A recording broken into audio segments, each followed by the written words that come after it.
Nós estamos lendo do livro Krishna, a Suprema Personalidade de Deus, escrito por Sua Divina Graça, A.C. Bhaktivedanta Swami Prabhupada. Capítulo 32. Krishna volta para as Gopis.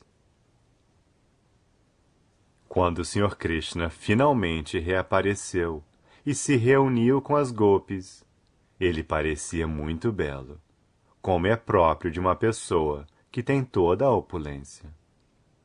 É dito no Brahma Samhita, Ananda Chinmaya Rasa Pratibhavitabihi. Krishna sozinho não é especialmente belo, mas quando sua energia, especialmente sua energia de prazer, representada por Radharani, se expande, ele parece muito magnífico. A concepção mayavada da perfeição da verdade absoluta sem potência deve-se a um conhecimento insuficiente. De fato, fora da exibição de suas diferentes potências, a verdade absoluta não é completa. Ananda Chinmaya Rasa quer dizer que seu corpo é uma forma transcendental de eterna bem-aventurança e conhecimento. Krishna está sempre rodeado de diferentes potências, e por isso ele é perfeito e belo.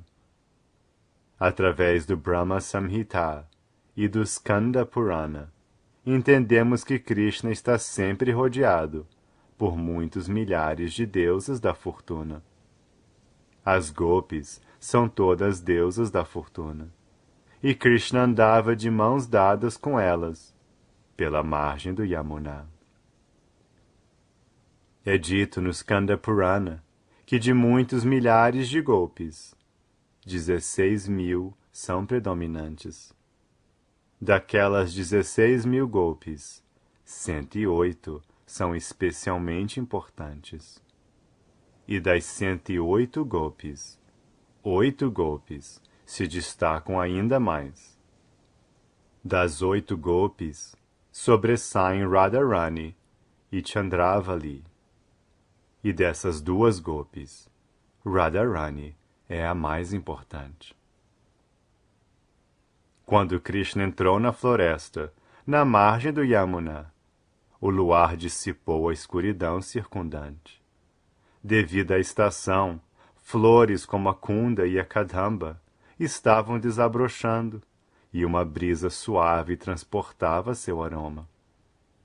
Devido ao aroma, as abelhas também voavam na brisa, pensando que o aroma era mel. As Gopis prepararam um assento para Krishna, nivelando a areia macia e pondo pano sobre ela. As Gopis que estavam reunidas ali eram em sua maioria seguidores dos Vedas. Em seus nascimentos anteriores, durante o advento do Sr. Ramachandra, elas eram eruditos védicos que desejavam associação com o Sr. Ramachandra em amor conjugal. Ramachandra deu-lhes a bênção de estarem presentes no advento do Sr. Krishna, e então ele satisfaria seus desejos.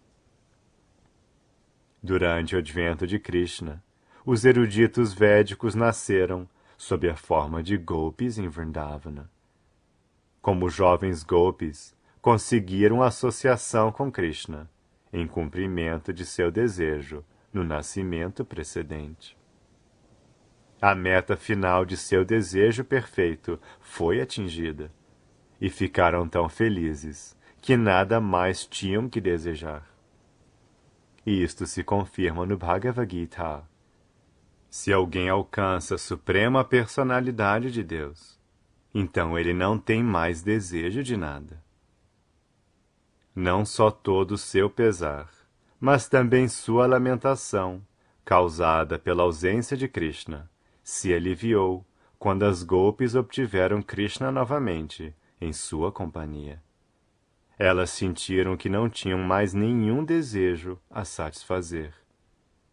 Plenamente satisfeitas na companhia de Krishna, Elas estenderam seus panos no chão, que eram de linho fino, e estavam marcados com cúrcuma vermelho, que enfeitava seus seios. Com grande cuidado, elas prepararam um lugar para Krishna se sentar. Krishna era a vida e alma delas, e elas criaram um assento muito confortável para ele. Sentado entre as gopis, Krishna ficou ainda mais belo. Grandes yogis como o Sr. Shiva, o Sr. Brahma, ou mesmo o Sr. Shesha, e outros, sempre tentam fixar sua atenção em Krishna, em seus corações.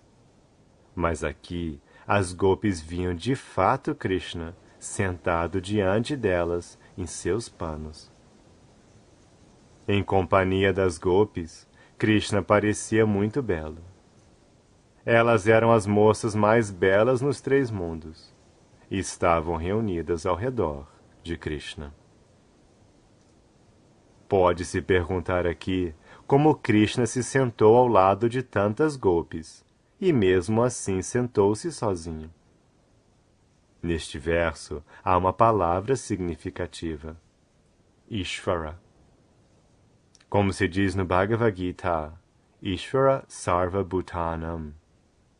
Ishvara se refere ao Senhor Supremo, como a super-alma situada no coração de todos.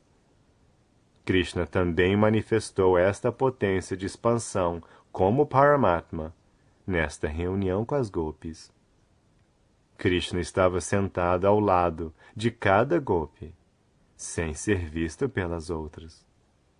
Krishna era tão bom com as gopis, que em vez de sentar-se em seus corações para ser apreciado em meditação yógica, ele se sentou ao lado delas. Sentando-se do lado de fora, ele demonstrou especial favor às gopis, que eram as beldades escolhidas de toda a criação. Tendo conseguido seu amadíssimo senhor, as gopis começaram a agradá-lo, piscando seus olhos, sorrindo e também reprimindo sua ira. Algumas delas pegaram no colo os pés de lótus dele e começaram a massageá-lo. Enquanto sorriam, elas confidencialmente expressavam sua ira abafada e diziam: Querido Krishna, somos mulheres comuns de Vrindavana e não sabemos muito de conhecimento védico sobre o que está certo e o que está errado. Nós, portanto, apresentamo-lhe uma questão, e já que é muito erudito, você pode responder de modo apropriado a ela. Nas relações entre amantes, achamos que há 3 classes de homens. Uma classe simplesmente recebe, outra classe responde favoravelmente, mesmo que o amante seja muito contrário, e a terceira classe nem age contra, nem responde a favor nas relações de amor. Então, destas 3 classes, qual você prefere, ou qual considera honesta? Em resposta, Krishna disse: Minhas queridas amigas, as pessoas que apenas correspondem às relações amorosas da outra parte são assim como mercadores. Elas dão em aventuras amorosas tanto quanto recebem da outra parte. Na prática, não se trata de amor. É apenas uma transação comercial, e é interesseira ou é egocêntrica. É melhor a segunda classe de homens, que amam a despeito da contrariedade da parte oposta. Mesmo aqueles que não têm nem um pouco de amor em seu relacionamento, são melhores que os comerciantes. Pode-se ver o amor sincero quando o pai e a mãe amam os filhos, apesar do desprezo destes. A terceira classe nem reciproca, nem despreza. Eles ainda podem se dividir em 2 classes.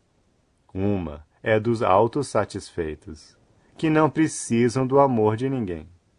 Eles se chamam Atmarama, que quer dizer que estão absortos no pensamento da suprema personalidade de Deus, e assim não se importam se alguém os ama ou não.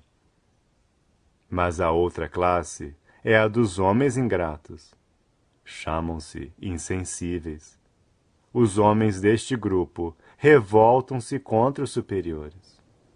Por exemplo, um filho, apesar de receber todo tipo de coisas de pais amorosos, pode ficar insensível e não corresponder. Os desta classe em geral são conhecidos como Guru Druha, que quer dizer que eles recebem favores dos pais ou do mestre espiritual e ainda assim os desprezam. Krishna respondeu indiretamente às perguntas das gopis, mesmo aquelas perguntas que implicavam indiretamente que Krishna não reciprocava propriamente as relações delas. Em resposta, Krishna disse que ele, como a suprema personalidade de Deus, é autossatisfeito. Ele não precisa do amor de ninguém, mas ao mesmo tempo ele disse que não é ingrato. Minhas queridas amigas, Krishna continuou, vocês devem estar desgostosos com minhas palavras e atos, mas devem saber que às vezes não correspondo às relações de meus devotos comigo. Meus devotos estão muito apegados a mim, mas às vezes não respondo propriamente a seus sentimentos, a fim de que seu amor por mim aumente cada vez mais. Se pudessem se aproximar de mim com muita facilidade, poderiam pensar que é muito fácil alcançar Krishna. Por isso, às vezes eu não respondo. Se uma pessoa não tem dinheiro e depois de algum tempo acumula uma riqueza e depois a perde, ela pensará 24 horas por dia no bem que perdeu. Igualmente, para aumentar o amor de meus devotos, às vezes eu pareço estar perdido para eles. E em vez de me esquecer, eles sentem aumentar seu sentimento por mim. Minhas queridas amigas, não pensem nem por um momento que tenho tratado vocês como se fossem devotos comuns. Sei o que vocês são. Vocês renunciaram a todo tipo de obrigações sociais e religiosas e abandonaram toda a relação com seus pais. Sem ligar a convenção social e as obrigações religiosas, vocês vieram até mim e me amaram. E lhes sou tão grato que não posso tratá-las como devotos comuns. Não pensem que eu estava longe de vocês. Na verdade, estava muito perto. Estava apenas vendo quanta ansiedade vocês sentiam em minha ausência. Então, por favor, não tentem achar defeito em mim. Visto que vocês me consideram tão querido, por favor, perdoem-me se fiz algo errado. Não posso recompensar seu amor contínuo por mim, mesmo levando o tempo de vida dos semideuses nos planetas celestes. É impossível retribuir-lhes ou mostrar gratidão por seu amor. Portanto, por favor, fiquem satisfeitas com suas próprias atividades piedosas. Vocês já mostraram possuir atração exemplar por mim, superando as maiores dificuldades surgidas das relações familiares.